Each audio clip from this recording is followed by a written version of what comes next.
Welcome to a night.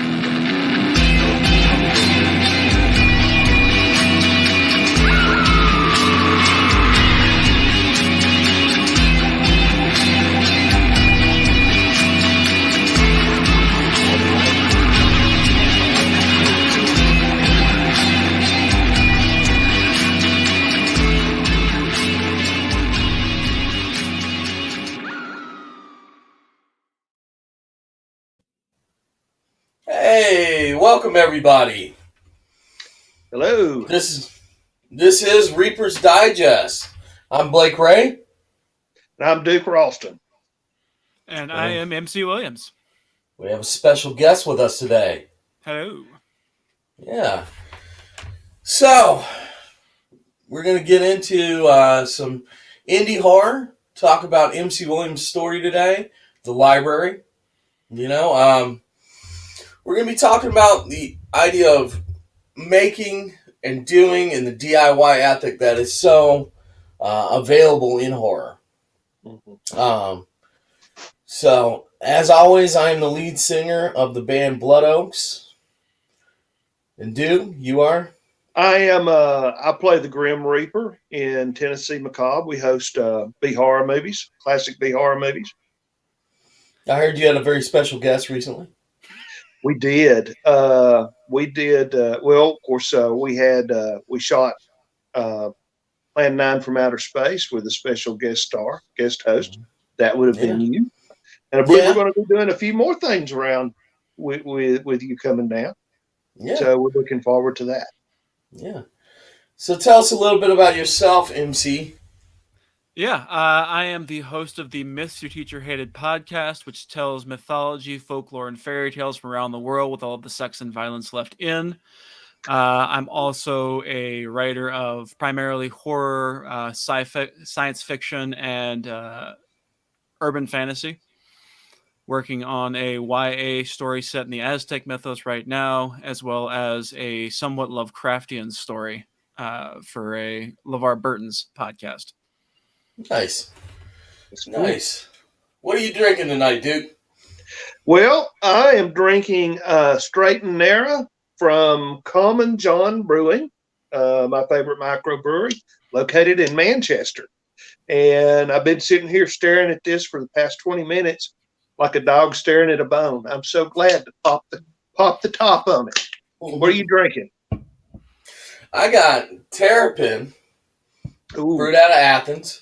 Yep. This is Los Bravos. It's a Mexican-style lager, which I have not had before. Okay. I was feeling good. fancy. I've never had it before either. All right. In honor of the two of you, I've actually got a duo. I've got first the Everything Plus Breakfast Stout out of Nashville, Tennessee. Ooh. And then the Steady Hand Never Ending Brunch out of Atlanta. Sounds good. Go. Best of both worlds. Exactly. Mm-hmm. Yeah. Which one are you starting with? Starting with breakfast, obviously. Oh, okay. Well, yeah. How is it? It's delicious. I mean, It does taste kind of like jam and toast, but not bready, heavier on the sweet. Okay. Yeah, this is pretty good. Los Bravos, of course, is a reference to the Braves, which is right down the street from me. Yeah.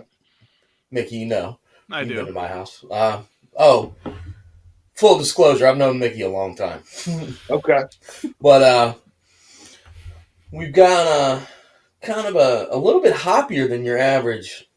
Whoop. What happened? Oh, there we go. Okay. A little bit hoppier than your average Mexican lager. Mm. Sounds good. This is just a pale ale. It's very light and summery. A little bit of a hoppy flavor, but not much. Very good. Very refreshing. A little bit of a citrus hint. Oh, that's nice. Mm-hmm. You know, I used to know a guy way back in the day. He made his own hooch, and he made a grapefruit IPA, right? Oh, wow. And it was heavy on the grapefruit, light on the IPA, and he would sell it to you in a milk jug. Yeah. Wow. I've had milk jug beer before. Yeah. Yeah. He called it a lawnmower ale. That's all right. Yeah. So Uh, yeah. one jug of that and your grass is trimmed. Well, either that or you don't care anymore. Either way, it's a good day. Yeah. Yes. So tell us a little bit about yourself, Mickey. All right. I am an autistic structural engineer who does a lot of artistic stuff on the side just for funsies.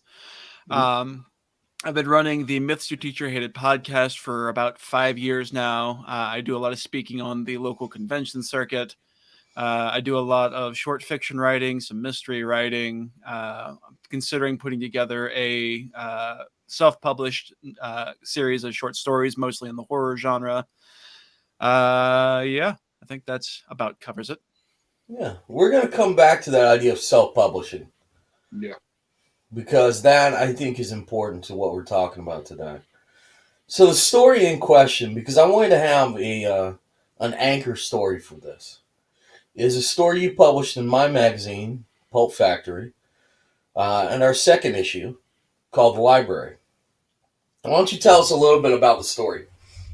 Okay, yeah. The library has its nugget, as most of my stories do, in a nightmare that I had of being outside of this very creepy building and going inside and having just this extremely distorted vision of a library.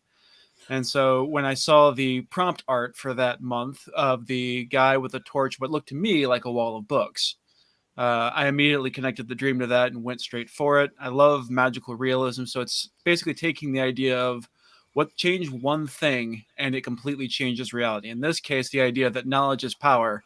What if that was literal? What if you really did, books were literally a power, had a gravitational force, gravitational pull that could warp reality around it, and you connect all of that knowledge into the library? What does that do? And the rest of the story just kind of followed from there. It's a fantastic story. Well, Yes, thank you. it is. Yeah. I know you were partial to it, dude. I loved it, man. I love the idea of a library, kind of a extraplanetary library that you access through a pathway through the stars. I just thought that was really cool. Well, I appreciate that. I really enjoyed writing that one. Yeah. Well, Also, like sounds the fact that little Billy's there. You know. Yeah, Billy is based off a different nightmare of mine. right. Oh, okay, okay. That's I a thought it recurring was- nightmare I had when I was 5. That, Oh. yeah. Yeah. So, in case you don't know, the story is about a young man who has been assigned a take-home test by his professor, English teacher. It doesn't really specify what grade he's in, does it? It doesn't specify grade. It actually doesn't specify gender either. I very deliberately never specify that. Oh, yeah. But it's first person, sort of stream of consciousness. I guess I say he because I was putting myself into the character. Yeah, that's Me the idea, too. is to make that easy to do. Yeah. So I definitely, I identify he, him. And so, I was putting myself into the character. And he goes into, or they go into the library, the narrator, to get a copy of the Odyssey, right? Mm-hmm. Now, the Odyssey, I think, is very important here because, well, one, it's kind of a little in-joke, right? Mm-hmm. Well, we're going on a journey, so we're going to find the Odyssey. But also the idea of hubris is important to the Odyssey. I would say it's the most important, consistent theme that you're going to pull out of the analysis of the Odyssey. That's sort of your first level, Mm-hmm. you know. You can talk about masculinity, toxic masculinity, and all that stuff later. But your first level is you're going to look at hubris, right? And I think that a lot of this has to do with hubris, right? Absolutely. Yeah, I mean, we're doing a deep dive on the Odyssey right now, so that was very much on my mind when I'm writing this. Yeah. I love the choice of the Odyssey because, to me, that's kind of the very beginning of Western literature, and it is, you're going on an Odyssey to the library to study the very roots of storytelling. you know. Yeah, and that's sort of the implication there. And there's a lot to really pull out of the Odyssey. The one of the main themes that they keep going back to in the Odyssey is the idea that there's a right way to adventure and there's a wrong way to adventure.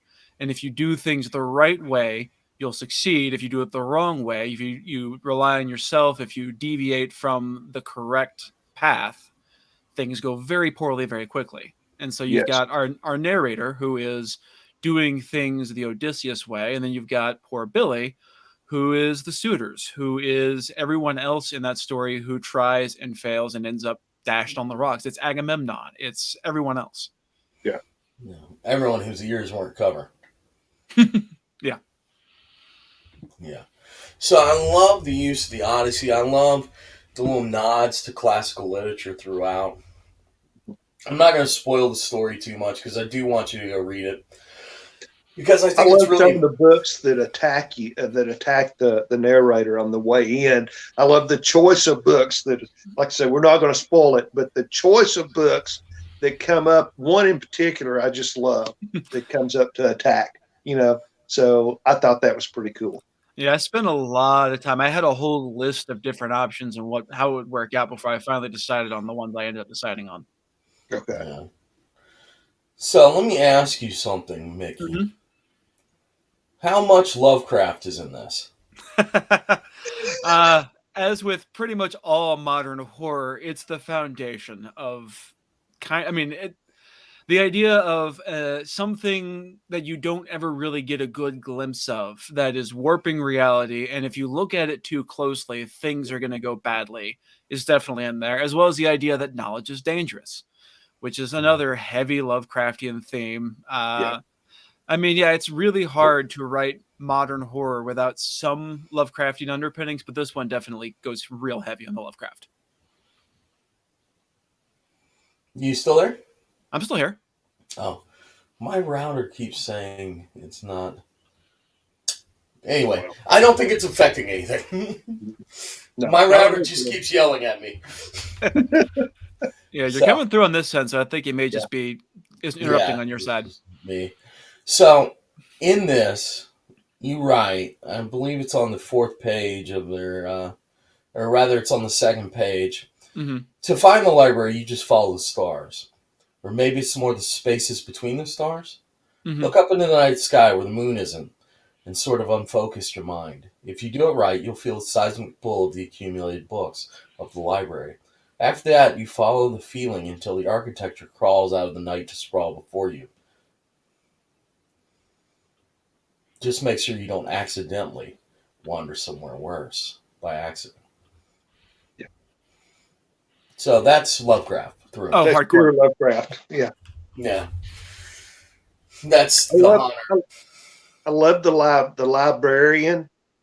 You know, I'm thinking of. It makes me think. I had a great elementary school librarian, but it makes me think of a really horrible elementary school librarian that you're coming up to face. That's really a Lovecraftian monster, Mm-hmm. and you never go into a huge description of the librarian, but you kind of get the feel that it's some kind of nebulous monster. You know, a book hits it on the snout and it's coiled around the book. So it's kind of dragony, kind of reptilian. I loved it.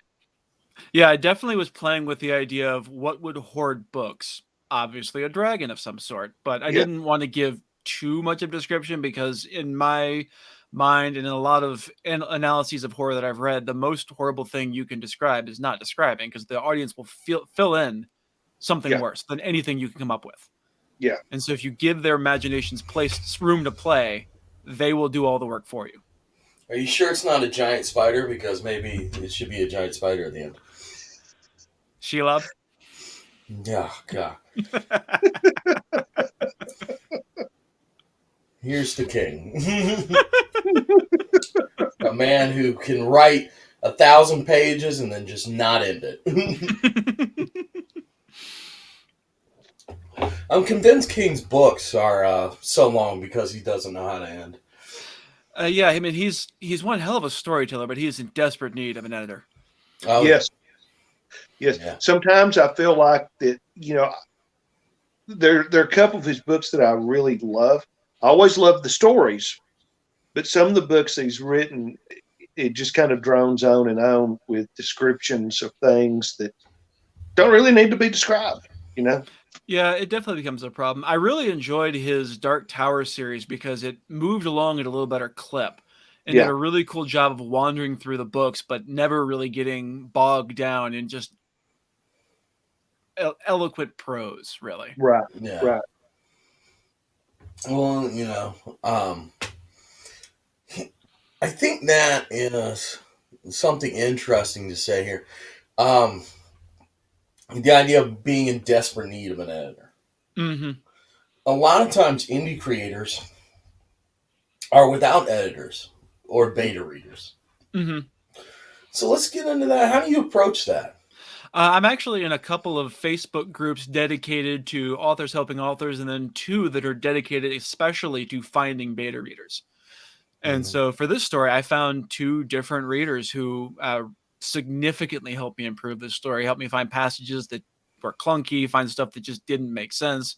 And the story was much, much better for their input. Hmm. Okay. How important do you think the beta reader is to the writing process?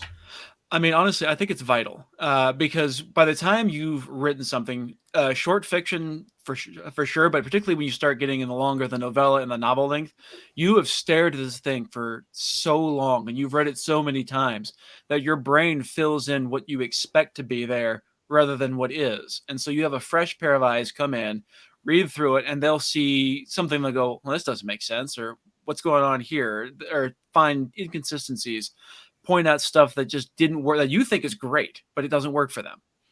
Mhm.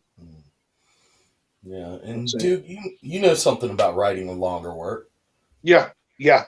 And I can definitely, you do get kind of that 100-yard stare. And, you, I go back and do a reread now of some of the stuff that I wrote because I'm doing a novella, Mhm. and I've been working on this since January, and I'll go back and look at some of the stuff I wrote in January and go, that's not how I remember it, you know. Mhm. So yeah, beta readers critical, critical. Yeah.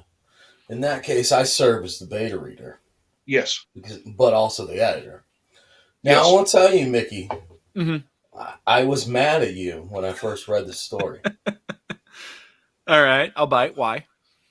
because of the capitalization. Until I realized the library was an eldritch thing, I was like, you don't capitalize library. Yeah, I had that's one I actually had to fight with the beta readers on because they kept going, "This doesn't make sense." I'm like, "No, get to the end, it will." Yeah, it made sense in the end. Yeah. So, I'm brown bagging it today, gentlemen. Something that I would like to ask. Uh-huh. Billy asked if he would take him with him when he left. Mhm. That's the only thing he didn't take him with him. Did you toy with that? Was that deliberate? Did you think about doing it another way?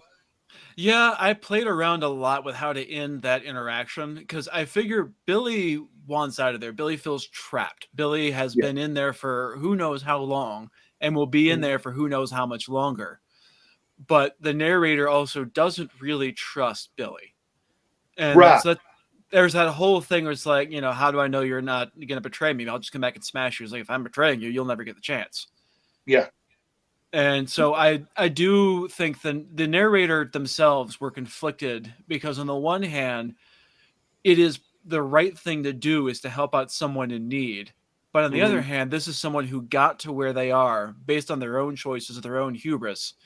Right. This is sort of, again, I was playing with the idea of Greek myth of like Hercules descending into the underworld and meeting people who've been trapped there on their own quests. And does he save them or not? And he ends up not saving them because they need to make their own quest. They at the end of the day, they have to have their own adventure. They have to have their own odyssey, and they have to get themselves out. Okay. That's I kind of wondered if that was part of the answer. So that yeah, it's pretty cool. Yeah. I think I want to talk to both of y'all about the idea of the freedom and the burden of freedom Mhm. in writing for a small publication or for podcasts or things like that. Because I find that without a set task, you know what I mean? Mhm. Without going in with a set of guidelines, a set of rules, I find myself a little bit at sea. There's a burden of choice here. You Mhm. know, I could write about anything, so what do I write about? Yeah. How do you get around that as a writer? Well, I tell you, I have toyed with this for years and years and years because I have dabbled with writing since I was in college. And the thing that I always come back to a couple things. Number one, Mark Twain said that I believe it was Mark Twain said you should always write about what you know. And so in my stories, I tried to keep the geography in Tennessee, Georgia. Never really written anything about Alabama, but I probably will one day. I keep it in the area that I know and love. And I the one thing that has always inspired me that I've always loved is Pulp Fiction. So I don't really care to write outside of that. I like to write horror. I like to write fantasy, and have toyed with some ideas from science fiction, but mostly horror and fantasy. And so that's how I decide what I'm going to do. Okay. Yeah, I feel sort of similar. For me, it's more I try to think of what's a story that I want to read that I can't find. Let me write that story. And so that's how I ended up with the YA novel that I'm writing right now is I really love the Aztec mythos and there really aren't any good books about it. And that's Yeah. disappointing because it's such a cool mythos. There are such cool gods, such cool Mhm. monsters. I mean, some of that is because a lot of what we know about that was absolutely destroyed by the Spanish Inquisition. Mhm. And so there's not a whole lot, there's big gaps. And so there's just not as much complete information as we have in other places. But what we do have is so rich and so cool. As far as your thing about being adrift at sea, yeah, the podcast has really forced discipline on me because I've got a bi-weekly release schedule, which means come hell or high water, I have to have an episode ready every week because I've got to have a week to edit it. I have to have that time. So I don't have a choice but to sit down and get it done. And that has really taught me how to get past this whole writer's block thing is to sit down and write it. And even if it's terrible, I can't remember where the original quote is, but it's something along the lines of you can edit a bad book, but you can't edit the book you didn't write. I have always told my students that you've got to have something in front of you to edit. You know? Always. And Yeah. you know, I feel like I've tried to create a mythos that revolves around um, local stories. The cave goblins figure in just about everything I've written, except absolute. I've got some absolute fantasy pieces I haven't really sent you that don't involve that. But I wanted to kind of create my own geography to write in, and being in the area that I'm in, caves and sinkholes are common. They're scary places. I'm about 200, well, about a half mile, 2 miles from a sinkhole called the Devil's Den. That Mm-hmm. I was just taught growing up, you never go near it because you die. So that sort of becomes a center point of what I'm writing. There's evil in the hole. Mm-hmm. So that's kind of another thing that I've chosen to do. And of course, that's all informed by the idea of the Kelly Hopkinsville event, right? Mm-hmm. Mm-hmm. Yes, Kelly Which is Hopkinsville, and then there was an internet. And I'm trying to think of the name. Hellier, Kentucky. yeah. There's an internet series that I watched and I really loved it. That delved into Hopkinsville. You could involve the Bell Witch of Tennessee in that mythos very easily. Oh, I love the Bell Witch. Huh? I love the Bell Witch. I do too. Petrified of it, but I love it. Mhm. So there's a lot of Southern folklore and horror that you can very easily pull into that mythos. Oh, absolutely. Yeah, the Bell Witch is so cool. We did a whole Halloween episode on it because it's just so much fun. Oh yeah. The house I'm in right now, this house, my mother-in-law just recently bought it, but the man that used to live here when I was real little, they got together. There was a book that had come out called The Bell Witch of Tennessee that everybody was reading. I mean, it was on every nightstand table. And so a bunch of them got together and went to Bell Witch Cave. And of course, Lynchburg is between here and Bell Witch Cave. So they had an adequate supply of Jack Daniels before they got there. Of course. And they came back in and they were telling all kinds of stories. And I had seen The Wizard of Oz and I was just petrified. I slept with a jug of water by my bed for about 5 years because I was going to pour it on the Bell Witch. Yeah, fair enough.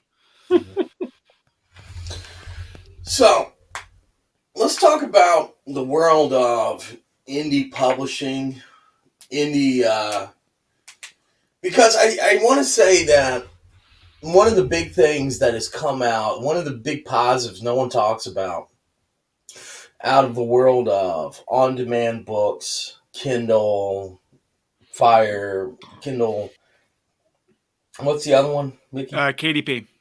KDP, Kindle Direct Publishing. That's the one. One of the things that's come out of that world, yeah, it did kill the local bookstore. It did. And that is depressing, right? Yeah. But it has also democratized writing. Yes. In a lot of ways. Yeah, there's been a real renaissance of indie publishing. Yeah. How do you feel about that? I mean, very, very mixed because I love bookstores. I love used bookstores in particular. I mean, I love there's still one near me. There's a Half Price Books that I just love to go in and just I don't know what I'm looking for. I'll just wander around looking at titles until something grabs me. And that's how I find most of my books is just finding something I don't know, find by an author I don't know. That's the next one I'm going to read. It looks cool. And so the loss of that, the loss of as many bookstores as we used to have and the opportunity to go just discover books, I do feel like is a huge loss. But I do think there is something incredible about the idea that anyone with access to the internet, which is most people now, you can go and write a story and put it up on Kindle and the entire world can access it. The entire world is now at your fingertips without having to go through a publisher, which is a double-edged sword. Yeah. Publishers can so what I find here is that it's like the democratization of information. Mm-hmm. In that it is definitely difficult, right? Mm-hmm. To decide if it's good or bad. Because on the one hand, you have all the information at your fingertips. On the other hand, you have all the world's misinformation at your fingertips. Absolutely. You know? But I would point out that, yes, you're absolutely right, but that has always been there. Yellow journalism at the turn of the century got us into the Spanish-American War. Not the last turn of the century, but the turn of the century before that. Mm-hmm. And there's no doubt that newspapers were spreading misinformation. The internet is a huge source of misinformation, but it didn't invent it. You know, so it's always been there, and there's always been people purveying it. Yes, it's a problem. I agree. But I think, you know, anytime you have a change, there's good things that come out of it, and there's bad things that come out of it. And you know, you could to go back even further. You know, yes, the internet's killed the bookstore, but the Gutenberg press killed monastic scriptoriums. And it changed what you read and what you saw, just as this is going to change what you know, the pulp magazines. The idea of taking the pulp magazines, the penny dreadfuls, these were guys that were publishing as cheaply as they could, and it allowed a diversification of storytelling that had not existed previously. So that's kind of the same thing we're seeing here. Yeah, I'd agree with that. You're seeing you're seeing sort of the modern version of Weird Tales Yes, on the internet. exactly. Yeah. Exactly. That's sort of what I was going for when I started Pull Factor. Yeah, It's and that's what you modern do. version of Weird Tales. Yeah. Yeah. So, well, let's get into something a little more fun. You want to mix it up? Yeah, let's mix it up. All right. Vampires or werewolves? Ooh, vampires or werewolves? I love werewolves as a monster, but I like vampire stories better. I think they've got more flexibility to really explore more diverse themes. Werewolves tend to be more cities versus the rural, the beast versus the civilized. I think vampires are just the outsider, the idea of invasion, and I think there's a lot more to play with the idea of invasion. Okay. What about you, dude? Boy, that's a hard one. I probably am going to come down on the side of vampires as well, although I love a good werewolf tale. Oh, I yeah. think, to me, the challenge as a reader, I'm going to pick vampires. As a writer, I'm going to pick werewolves, because the challenge, there's a lot of diversity in the vampire story, but a lot of werewolf stories are pretty much the old Lon Chaney werewolf story that is recycled. It tends to be kind of the same thing over and over again. And I think that there's opportunity to diversify that a great deal. I'd agree with that. I guess it's a while ago now, but there's a really amazing version of the werewolf with the Loup Garou in the Dresden Files books that I thought was a really cool interpretation of the Loup Garou, which is a werewolf you don't see a lot. Right. Yeah. Which my grandmother was from New Orleans, so that was something I grew up with. Right, yeah. Yeah. So, let's see. Print or e-reader? Ooh, I mean, I love the smell of old books. And I've got literally a room full of books I collect, because I love used books. I love the idea of being able to go in and just pick up something I've never seen, and I don't know if it's going to be any good, but hey, it's $1. But at the same time, when I travel, I love being able to bring my e-reader with me, and because I'm going to get through a book, and not having to stuff my bag full of 4 books, which is a lot of weight, is nice. It's nice being able to have whatever book I want, or if I finish a series and there's a new one out, I can just go ahead and download it and read it immediately. There's a lot of freedom there. So I love print books, but I think I'm coming down on the e-reader. What about you, dude? Well, I don't know if even you know this about me, Blake, but my background, my degree is in history, medieval history. So I'm not over this whole Gutenberg press thing. Okay. So you are coming down not with the print book or the e-reader, but with the scroll. The linen scroll bound in strange leather. That's right. That's right. I'm going to say, for sitting down and reading, I like you're saying, I love the smell of books. There's a store in Chattanooga called McKay's Bookstores, used books. And I go in there quite often. And I got a book there on magic. And the book you could still smell the dragon blood incense in the book, which I thought was really cool when I'm reading. I love that about books. And you don't get that from an e-reader. By the same token, I can sit down with an e-reader or a computer, and I literally have thousands of texts at my at my fingertips. When I did my thesis in history, my thesis was out of Ireland, and I had to use interlibrary loans to borrow books from Trinity College in Dublin. Now all I'd have to do is get on the internet. Right. Yeah. So I remember a time where I would And, you know, things are just changing so fast because I'm not, well, I'd like to think I'm not that old. But we, I like to think that too, but it ain't true. older and older by the second. Yeah. But I used to go down to the library with a bag of dimes Mhm. to make copies. For Yes. some of our younger listeners, Xeroxes were a poorly copied piece of paper Yes. that cost you a dime. And you couldn't read it when you needed to. No, you didn't. There was Not always well. a word that had to be interpreted.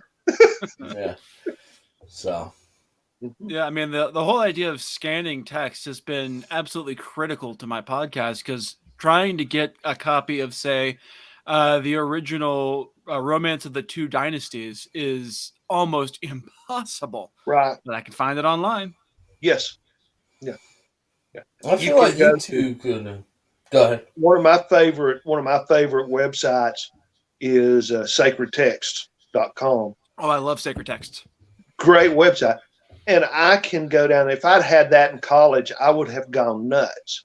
You know, I can go in there and pull up a dozen texts on Celtic mythology or Roman mythology and just read whatever I want to, you know. Oh, absolutely. Yeah, them and World of Tales are both amazing Yes. resources. Yes. Absolutely. So, what's your favorite conspiracy theory? Ooh. My favorite conspiracy theory is that Nessie is the ghost of a dinosaur who haunts Lake Ness. That's a good one. It hurts no one. I've chosen to believe it. You know, in the 70s, they tried to exorcise him. I did not know that. Yeah, Yep. they rode out into the middle of the lake and tried to exorcise the lake to get rid of the ghost dinosaur. Oh, wow. St. Yep. Columba did perform an exorcism on Loch Ness, Mm-hmm. the 9th century or whatever. Yeah. Yeah, it's happened more than once. Yeah. Yeah, because the one I'm talking about was in the 70s. Right. I remember that. I remember that. Yeah. So, what's your favorite, dude? Oh, dear. Of course, Favorite out there theory. I'm very partial to the cave goblins. Uh-huh. I love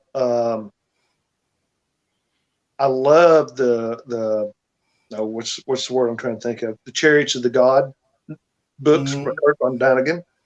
Mhm. Not sure 100% buy it, but I can't 100% argue with it either. Mhm.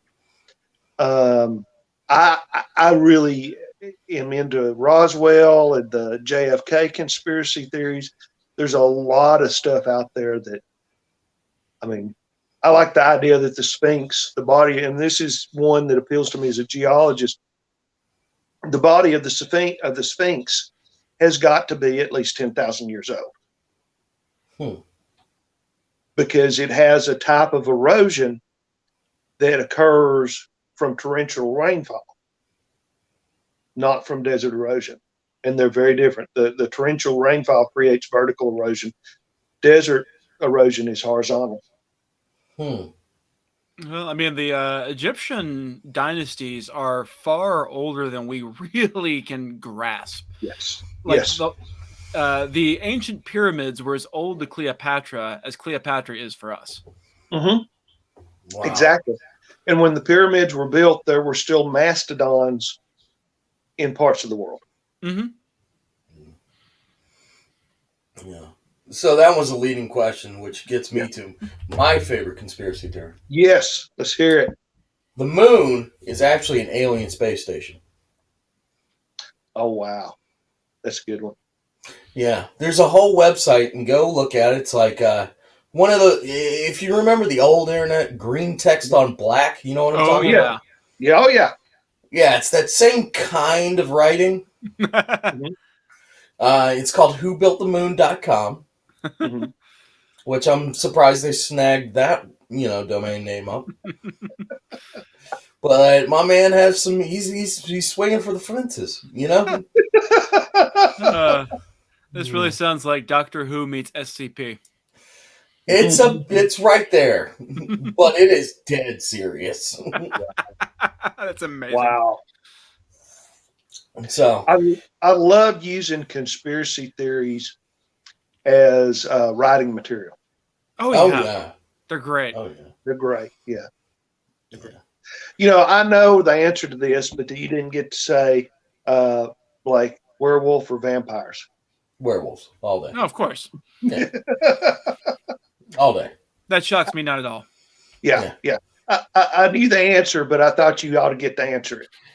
Although I am currently writing a vampire novel, so I mean, vampires are fun. There's so many cool things to do with it. Stephen King did a really cool short story called, I think, Ride of the Road Virus. Yeah. That is a really unique take on the vampire tale. It was in one of my short story collections. I love short story collections by diverse Very good. authors. Yeah. They're my favorite thing in the world. I love short story collections, but there's a really good one that I found that I'd never heard of before. But yeah, I'm not sure about the entirely title, but it's Stephen King something Road Virus. It's Okay. amazing. I'll have to check that out. That sounds very interesting. Because Salem's Lot is one of my favorite all-time vampire stories. Yeah, I listened to that episode, and somehow that story, I missed that one. I've read almost everything King's ever wrote, and somehow not that. I'm going to rectify that soon. You should. It's great. the road virus heads north. That's the one. The road virus heads north. Okay. I'll look that up. Yeah, is it Nightmares and Dreamscapes? No, it was in I mean, it probably was, but it was in a diverse collection of vampire stories. I think it was just called Vampires. But it was, 30 stories about vampires from different authors. Wow. From, super famous ones like Stephen King to people you've never heard of. It's fantastic. I love meeting authors that way. Yeah. What's your favorite part about writing? Ooh, I think for me, it's that moment where you really get into the story and you kind of lose sight of the fact that you're writing and you're just kind of living the story. And the story is just kind of flowing and you're almost like you want to see where the story goes. I mean, I heavily storyboard, so I have a general idea, but being able to see it unfold and see how things actually work out is just exciting for me. What about you, dude? The same thing. I can sit down, and there's sometimes that I sit down and I am forcing myself to write, and it's like there's somebody with a bullwhip standing over me, and that hurts. But there are times when I sit down and it just flows, and I get with the story, and it, I look down and I've spent half the day and I've written 20 pages, and they're, at least in my mind, they're fabulous pages. They may not be. They haven't been edited yet, but that's my favorite part. So Awesome. I got a question, and this is for both you guys. Mm-hmm. So independent publishing, indie novels, indie short stories. How do you market? I mean, there's so much stuff out there. How do you make your stuff stand out from the crowd? Yeah. That's a hard one. Yeah. It's difficult. And that's been one of the big struggles, even in the podcasting market, is trying to really build a following. Yes. And the best thing I've been able to come up with is to consistently put out good content, and word of mouth is one of the best features you can get.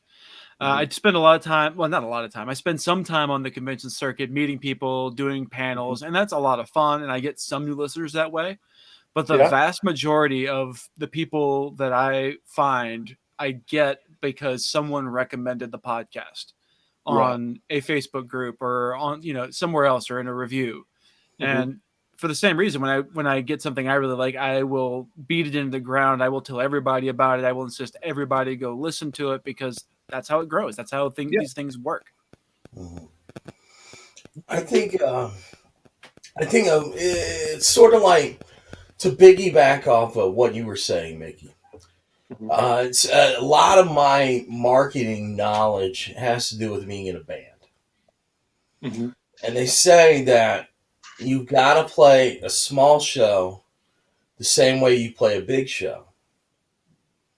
You know, you've always got to play like you're in front of an amphitheater because you never know who's there. Mm-hmm. You know? So the person you might be talking to, the person who reads the story might be somehow influential or, you know, just have a big network of friends or, you know.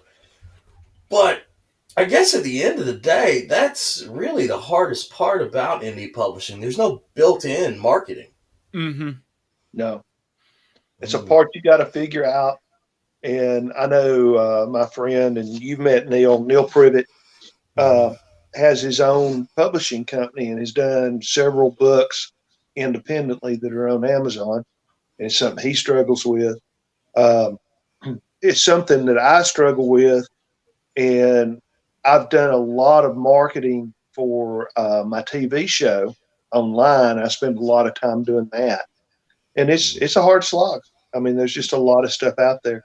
And I've kind of reached the point, you know, when you're younger, you expect to be, you know, you have these pictures of yourself driving the fancy car and being the millionaire rider and having women chase you around. And I've kind of passed that point where, you know, I hope 10 people read it and like it, and I'm happy, you know. Yeah, I That's what I absolutely like. feel you. Yeah, I feel the same way. Like with the podcast, I've got a decent listenership, but you know, not anything to write home about. And I'm Twitter friends with a couple other podcasters who have like millions per episode of downloads. Right. And good, I mean, great for them. Their podcasts are amazing, but I take a lot of joy in knowing that they listen to my show. Yeah. Mm. Yeah. That's pretty Yeah. cool too. Yeah. It's like Blood Oaks. We were always called a musicians band. Mm-hmm. We're a band for people who are in bands. Right. You know, because we get on stage, we do the kind of stuff they wish they could do, which alienates the audience. Which, surprise. If women are chasing me, it's with pitchforks. That's usually the way of it. Well, unfortunately. Yeah, you're still alive and twitching, right? Yeah. Oh, God. Don't bring that up. That was a reference to my first band. Oh, okay. What was your first band? The Cloned. The Clone. Okay. Which is hard to say. Yeah. I believe the first one was actually Sam R.I. Oh, you're right. You're right. But spelled Sam-R-I. Okay. I don't know why. Because I do not like your kick so high. I do not like your Sam R.I. So we've known each other a long time. So we're coming up on the time, guys. I really appreciate you being here, Mickey. What do you got to promote? What do you got coming up? Well, we've got the podcast that drops every 2 weeks. You can find it at mythsyourteacherhated.com. You can find it on Facebook at Hardcore Myth, or if you look for Myths Your Teacher Hated. We're on pretty much every major podcast app. I'm also going to be at Atlanta Comic-Con this year. It's going to be August 7th and 8th, which is going to be a Saturday and a Sunday. I'll be doing panels on Cinderella, Loki, Camelot, and the Green Knight. And there's one more that I'm blanking on at the moment, but it will come to me. And this hasn't been confirmed yet, but probably the big one on Labor Day, whose name I won't mention, but if you know it, you know which one I mean. Yeah. Yeah. Some sort of hoarder convention, right? Yes, yes. Oh, wow. Yeah. So, Duke, what do you got to promote? Well, of course, Tennessee Macabre is going to be on Saturday night on ITV Chattanooga, Other Worlds TV, and ECN TV. This Friday night, we're going to be on the Monster Channel, and we have an independent film called Tales of Dracula. This was produced up in Pennsylvania, and it's kind of an homage to the monster mashups. Really great flick, and I would encourage everybody to come watch it on the Monster Channel. You can stream it on monsterchannel.com. I would also ask everybody to visit Tales of Dracula on Facebook and support these folks. They did great work, and they could use the support. Awesome. Awesome. Of course, I'm also always promoting Pulp Factory. Yes. Pulp Factory Easy. I've got another fantastic issue in the works. Can't wait. Fantastic issue in the works. Very interested to see that one because I've got a submission in that one. Yeah. I'm not going to spoil it for you. I'm aware.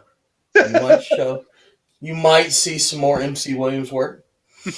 I've got Blood Oaks. We're streaming on Psychotronic Frog. Yes. Which is a radio station that is run by a fantastic gentleman.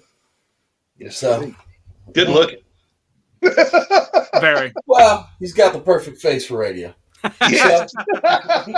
Which is why you do a video podcast, right? Yep. But yeah, and we got a show coming up. We're gonna probably live stream it. It'll be July 23rd. So, a lot to look forward to this Friday. I think that's about it. Okay. Once again, thank you all for tuning in, and we'll see you next time on the Reaper's Digest.